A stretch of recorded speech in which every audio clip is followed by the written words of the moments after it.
Welcome on Texas Football. I'm Bobby Burton, joined by Gerry Hamilton and Rob Babers on Texas Football. Guys, it's a little Sunday afternoon football talk. We did our season prediction yesterday. We all came out kind of the same a little bit. Rod, you may have went a little higher than me and Gerry, but at the same time, in the same category, kind of same area code at least. Let's talk a little bit of something different and more micro level today. Let's talk about predictions for individual players and position groups and defense, et cetera, as a whole. We'll do a little bit of, hey, is he going to go over or under 3,500 yards passing for Quinn Ewers? How many takeaways for the defense? What about sacks? Gerry's been talking about that for almost a month now, how he expects Texas to have more sacks this year, or Texas needs to have a good season. Let's start, guys, with an over and under of Quinn Ewers. A year ago, he finished with 22 TDs and 6 interceptions. Over and under 25 TDs this year. Rod, Gerry, whoever wants to take it first. Rod, go for it, buddy. Let's go over because he's going to stay healthy this year. First time in, 4 or 5 years for Quinn Ewers. He's going to make it through an entire season for Texas. Fingers crossed. I'll knock on some wood to make sure. But we're going over with that because, last year, if he plays a couple more games, and by the way, we expect college football playoff, add a little bit more to that potentially. I got Quinn over 25 touchdowns. No question. All right. What? Then did I set the bar too low? What if I said 28? Ooh. What I was going to say is I'm taking the over on 25 because I watched FSU and Georgia Tech yesterday, and Haynes King threw 27. So Quinn better get up to that number. What do you think, Gerry? Let's go back to 28. Let's do 28 instead of 25 because I waffled back and forth on the number. 28 touchdown passes. That'd be an improvement of 6. To Rod's point, he's got an opportunity to play more games this year if he stays healthy, which, he's done some work on his body. That might be a real thing. What do you think? Over under on 28, and then Rod, you got to come back and answer on 28, not just 25, buddy. All right. I'm gonna take the over because that means Texas played 14 games this year at least. Yes, I like it. And now if it's only a 12 game season, sits out a bowl game to get ready for the draft. I don't know, but I think 2 touchdown passes a game on average. Which, say, Quinn, if you're listening, that means you got to get 4 Saturday and about 5 against UL Monroe. Okay, so to really get to assure that number, but I'm going to say over at 29 total. Oh, 29 total. Rod, what about you? I'm still going with the over, even though I will say last year, I think only 12 players in college football threw for at least 28 touchdowns. So it would put him in rarefied air, but I'm going to go over because I'm saying Quinn stays healthy. I agree with Gerry. You get an SEC title game, you get a couple of college football playoff games, and you have big first half performances against ULM, against Colorado State for Quinn. So, yeah, I'm going with the over, man. I'm going to stay positive here, baby. All right, y'all are positive. I'll be the naysayer. I actually was going to go over on 25, but I'll go under on 28. I had 26 written down as the number for me for Quinn. Last year, 3,479 yards passing. This year, is it possible he gets to 3,800, even 4,000? What do y'all think the number is in that category for him? Again, if he stays healthy, if Texas has a good year, you would think 3,800 is certainly within the realm of possibility, right? Yes, I would. 4,000, I think, that's lofty. I think he had 2 players last year that had 4,000 yards passing in college football. So that I'm not sure about because I know Sark wants to run the ball, moderation. So I'll say yes. You definitely go over 3,500. But I think you're a little short, a little shy of 4,000 in my opinion. Maybe 38, something around there. Gerry, what about you, buddy? I've been saying, in the least yards he throws for, the less he throws for, the better Texas runs the ball and runs the ball in the red zone and late in games. So I'm going to go. Are the number was 3,500? I'm going to say he's healthy, so I'm going to go over. I'm talking like I would say 3,500 to 3,800. Okay, I'm going to sit in that 3,600 area. Okay, that 3,600 area. For Quinn this year because for me personally, if he got the 3,900 or 4,000 yards, that means the run game wasn't quite as good as Sark wants it to be. This is the dichotomy I had right? I think he's going to be in that 26-27 touchdown rate ratio area, but I actually think he's going to be higher on yards. So I think he is going to find a lot of opportunities between the 20s where he can gobble up a lot of yards. His issues in his career at Texas, in my opinion, have actually been inside the 20, right? They've moved the ball pretty easily between the 20s. It's been inside the 20 where a lot of touchdown passes might come out of, right? And so that's where I've gone. And so I think he's going to be over. I actually think he's going to be around 38, 50, 3,900, maybe even 4,000, Rod. I think he's got that kind of talent around him.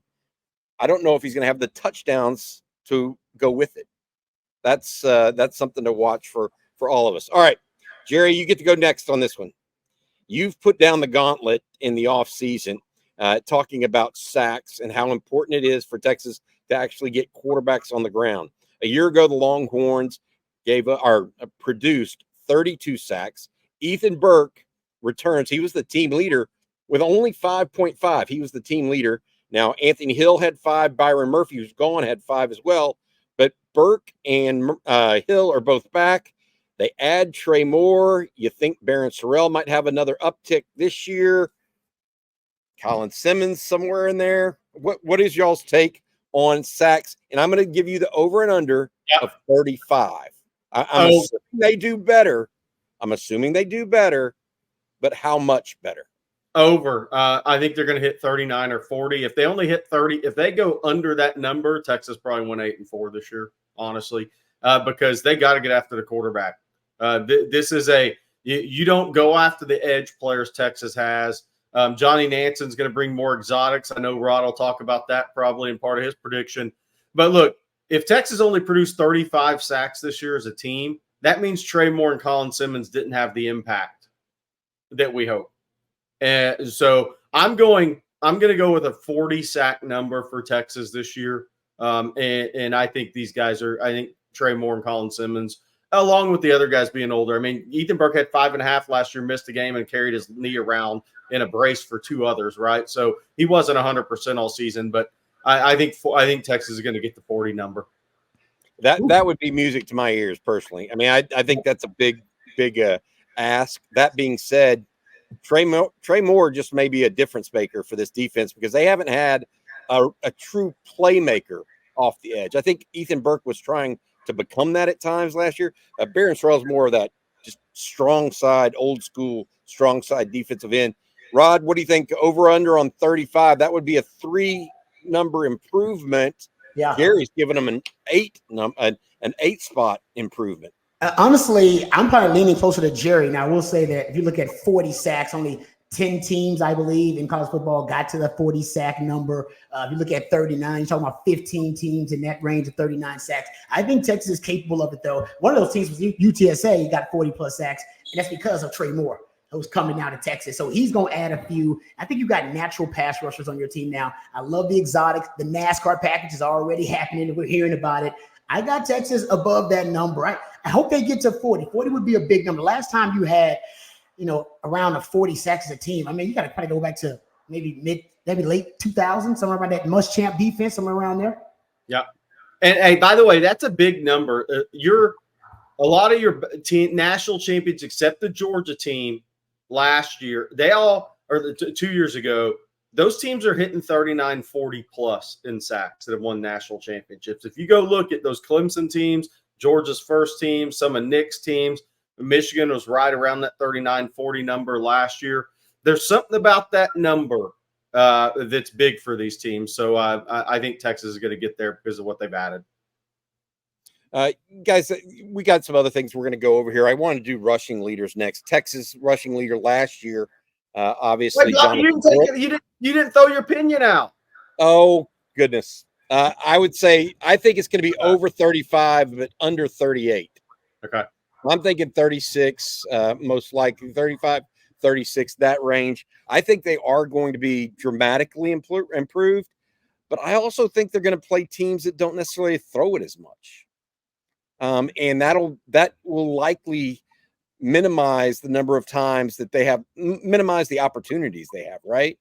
I mean, how many times did Kansas State last year drop back, right? I mean, think about that compared to where they're going to be this year. The league they're playing in is different, et cetera. So I'm in that 35, 36 range. Again, an improvement because I do think Trey Moore is going to be difference maker. I think Colin Simmons is going to be additive. I don't know if Anthony Hill, and let me ask you all both this. Do you think his numbers are actually going to improve as sacks? Because he's being asked to be a more traditional linebacker in some respects this year, and he had 5 last year. What do y'all actually think his individual numbers will, from a sack perspective, go up or down? If they decide to blitz him through the interior gaps more, they don't need him on the edge like they did last year. Last year, they needed him on the edge. They just did not have enough pass rush presence on the edge. They don't need him this year. It would be a luxury. But I think Johnny Manson's exotic looks, I've talked to CJ about this. He has some great numbers about it. Go look at that Arizona inside linebackers and how much they blitz and how many their sack numbers. He may decide to blitz Anthony Hill in the interior a little bit more. That would shock the hell out of a lot of offensive minds. Yeah, I think he's going to hit 6 this year. I think he's going up 1 at least. Yep. All right, good. Going up 1. All right, let's talk about running back. Jonathan Brooks, guys, 1,129 yards, something like that last year. But, missed the last 3 games effectively entirely. Sark has always had a 1,000-yard rusher. But Texas also lost the number 2 rusher from last year, Cedric Baxter, in this preseason. So I'm just going to put it to you plain. Does Texas have a 1,000-yard rusher, most likely in the form of Jaden Blue? Does Texas and Sark keep the 1,000-yard streak alive? God, this is a tough one, man, because Jahmyr Gibbs went for about 925 at Bama, his 1 year at Bama. Yesterday, watching Georgia Tech and FSU, the young running back for Georgia Tech, who's damn good. He'll play in the league, by the way. He had about 930 last year. And those are guys that they probably carry it 12, 15 times a game, right? And as much as Sark is going to use Blue as a pass receiver because he's so good there, I don't know. I'm going to say yes because, again, that means Texas plays a 14-game season at least. 72 yards a game get you there. Yep. Rod B? Yeah, I'm going to say yes. I'm going to say you get there. But the real question is, I think Gerry just hit the nail on the head there. How often is Jaden Blue used in the passing game and weaponized in the passing game? I mean, I usually kind of have a baseline for running backs, and it's like 30 receptions. Can your 1,000-yard back at Texas get you 30 receptions? Guys, to go find a 1,000-yard back at Texas that gave you 30 receptions, I mean, you got to go back. It's like Hodges Mitchell was one of those guys. I think Eric Metcalf did it back in the day. Go look at the 1,000-yard backs at Texas. Not a lot of them even get 30 receptions in the season. Bijan is probably in that category somewhere close to there. But that, to me, I think is the threshold. And I almost wonder if that will hurt his rushing numbers just because he'll get touches instead of rushes. But I think he's a 1,000-yard rusher. I think Sark is a little stubborn about that streak. He brags about it a lot, having a 1,000-yard back. He brags about that too much. By the way, I think one running back had 1,000 rushing and 500 receiving last year in college football. Ashton Janty at Boise State, so not a Power 5 guy. Doesn't happen a lot. Doesn't happen a lot. I'm going to go against your grain here. I just think that I don't know that Texas has an every down ball carrier. I think they're going to have to play running back by committee in large part this year. I don't think, now that all being said, I think there's no doubt in my mind that the biggest weapon Texas has in the running game is Jaden Blue. Yeah. But he's just not the 20 carry a guy. I mean, he could be a 13 to 15 in my eyes, and maybe once or twice a year you give him 18 plus. But he's not. Man, he's not the guy that you give it to necessarily when you're trying to grind out clock and get yardage in the fourth quarter. And so I'm going to go below that number for you guys. All right, let's switch gears, talk about red zone percentage. That was a bugaboo for the Longhorns a year ago. They scored a lot of points. Don't get me wrong, 35 plus a game. We'll talk about that and say whether they're going to go over and under that. But the question I have for you guys, they only scored touchdowns on 50% of their red zone drives. Is this something that you think Texas is going to improve on drastically? I mean, what's a good number there? 60%, 65%? Rod, you've studied these numbers before. Where do you think Texas should be aiming? And do you think they can get over or under that mark?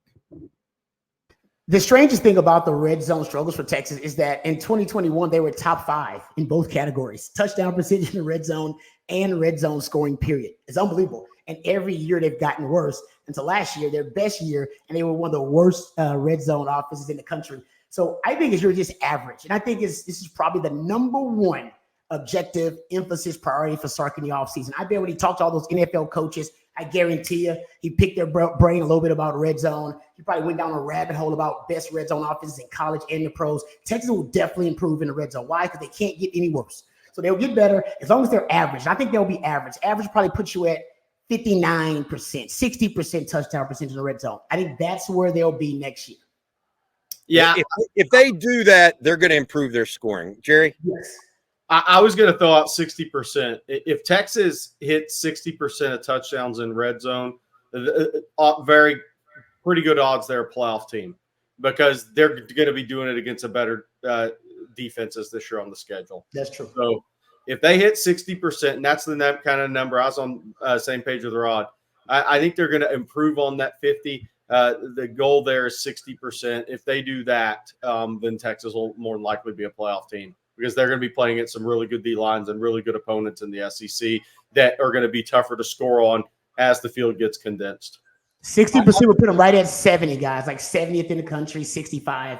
That's where they should be. Yeah. Yep. At least. I will say this: last year, to your point, Rod, they ranked 120th in red zone offense, was just unacceptable, yet won 12 games. Crazy. Tell me how that works, right? Probably won't happen 2 years in a row. Let me ask you guys this. So I think that they're going to improve. I don't know how much. I think 60 is a good barometer, probably, to your point, Rod and Jerry. But let me ask you this. What has to improve the most? Is it Quinn Ewers in the red zone that has to improve the most? Or is it Steve Sarkisian play calling has to improve in the red zone? That kind of is. Or Can maybe the third one out for Rod? Are they one and the same to a degree? Can I throw the third one out? Offensive line getting more push in the run game to take pressure off of Quinn and Sark in the red zone. Yep, that's a cheat code. By the way, I agree with Jerry. I think all of it's a moot point. The offensive line is dominant in the red zone. I would go with Sark. If Sark was asked at Big 12 Media Days, hey, what did you discover about your inadequacy in the red zone? And he said, number one, by the way, I'm going to pat myself on the back because this is what I've been saying for a year. Bijan, Rojo hangover. He's like, it's just really tough to call plays post Bijan and Rojo because those guys could do anything in the red zone. I just handed it off to them. It was the ultimate answer to every question. But I think also Sark said this second, he said, it was me. I was a little bit too, he said, I was too inconsistent. I didn't have an identity in the red zone. I'm paraphrasing, but that's essentially what he said. So I think it's Sark because he can fix the Quinn issues by adjusting the play calling so that Quinn's more compatible with what he's calling in the red zone. Because I don't think that was the case last season or the year before that. All right. I think it was definitely more Sark and play calling, although I do think Quinn, Sark was reluctant to put him in tight window situations in the red zone, particularly after the OU game with the interception that glanced off JT Sanders' hands.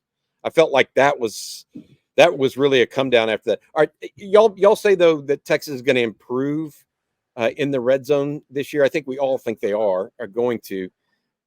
Are they going to improve on the 35.8 points per game? Tougher opponents. I mean, look, Burt Auburn was 29 of 35 on field goals. I mean, it's an insane number of attempts. Are they going to get to the red zone that much? Or are they just going to have to capitalize more often to make up that deal? 35.8 higher or lower. I'm gonna take the bait here, and I'm gonna say higher. And I know people are going to say, well, why are you said this about Quinn not throwing as many touchdowns? I think they're going to find a running game in the red zone. I do believe that. And I think that they will score from depth a little bit more frequently too. So I'm going to go above 35.8. I'm going above, but it's kind of a misleading above. So last year, Texas played Rice and Wyoming. Okay, and that was your non-league games along with Bama. This year, you have Colorado State, who gave up 50 at Washington State last year to start the season. So you replaced Rice with a team that's worse on defense. Then you have UL and Monroe instead of Wyoming, and you have UTSA, who Texas scored 41 on UTSA, and they're much more talented now. Better quarterback play, better offensive line, all of it. They're going over that number, but it could be a misleading over. Because Texas had 9 conference opponents in the Big 12. Yep, 9 conference opponents. So I think they're going to average more points than that this year, but I think it could be misleading. I don't think they're going to average. So I'm going over, but I'm not going over in SEC play, if that makes sense. No, it perfectly makes sense. Rod? Yeah, Gerry makes a really good point there. But this is the thing, because I'll go over because I'm being overly optimistic here. So I'm going to stick with my with the kind of theme for me here. But guys, we just talked about how bad Texas was in the red zone. 120th in the country in touchdown percentage in red zone, like 90th in scoring percentage in the red zone last season. You guys also know third down offense? They're average to below average. They're like 70th, 73rd in the country when it comes to third down conversions, third down offense. And I think they're going to improve on the deep ball this year based on Quinn's finish to last season and how he was converting some of the deeper passes last year. Those 3 key areas, which Sark obviously is concerned about, if they improve on those areas, man, that offense could take a huge leap forward.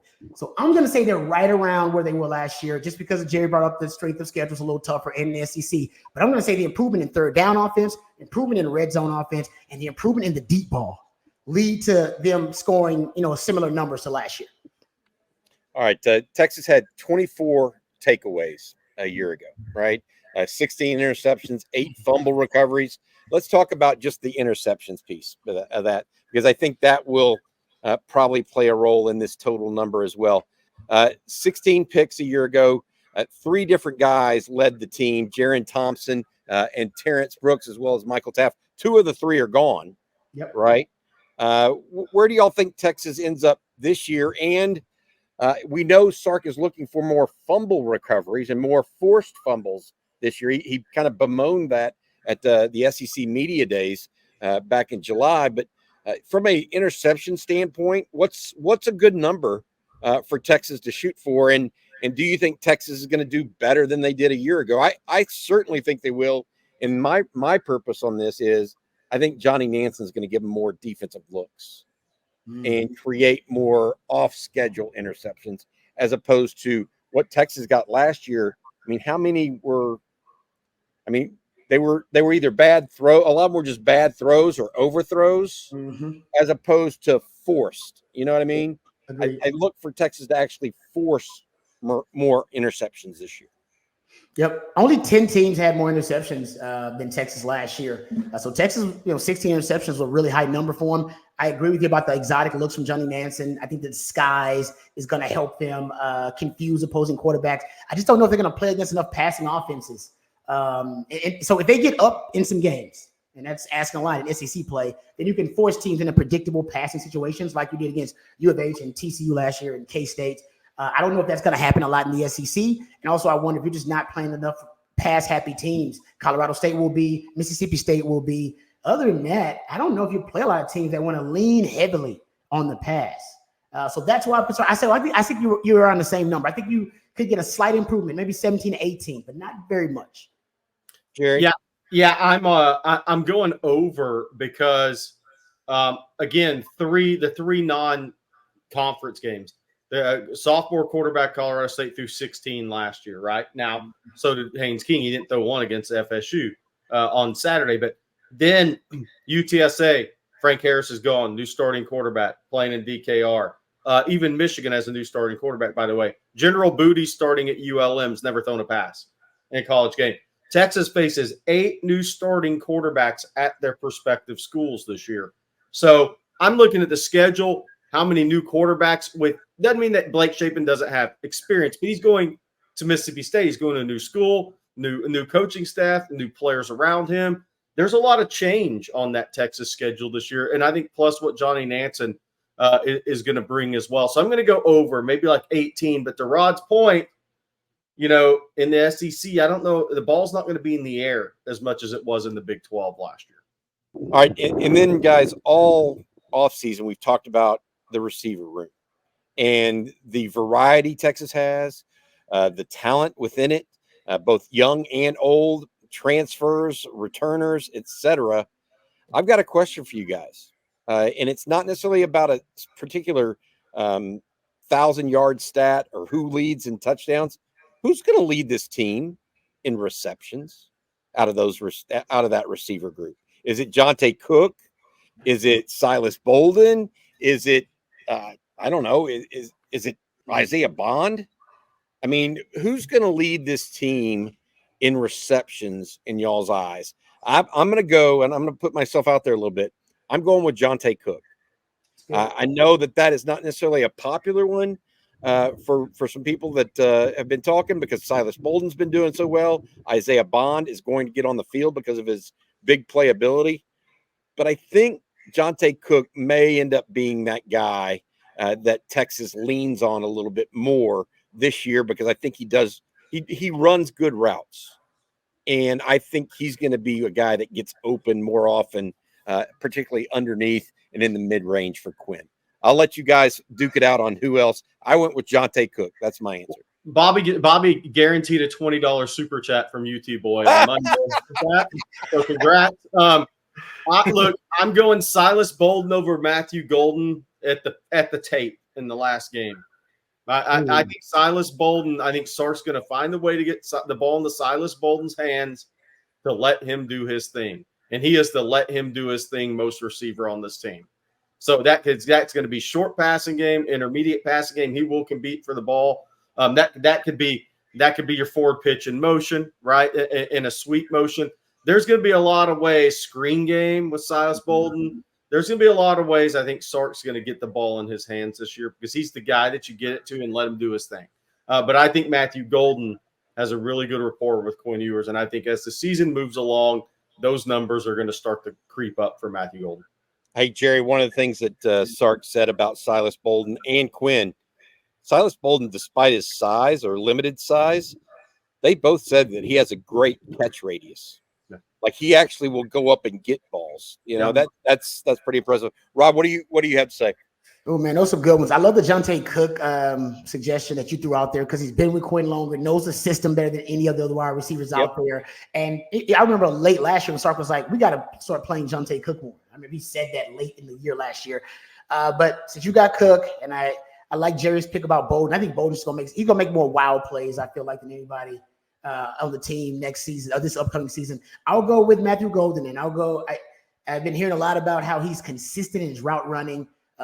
Quarterbacks love guys who are at the same depth. They know the timing of the route. They're disciplined in their route running. Seems like he's that guy.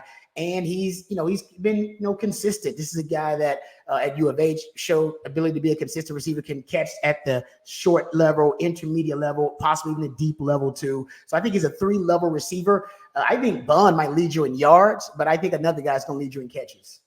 Yeah. All right. I hope everybody is having a good Sunday. If you have any other over-unders or specific topics you want us to address, please ask us in the comments or ask us on our next live stream. That comes tonight at 7 o'clock. Myself, Gerry Hamilton, Rod Babers. I think CJ will join us as well. We'll talk to you guys later tonight. Thanks for watching. And I just hope Texas goes over 10-2 that I predicted yesterday. All right. You guys have a good one. Hook 'em. Hook 'em.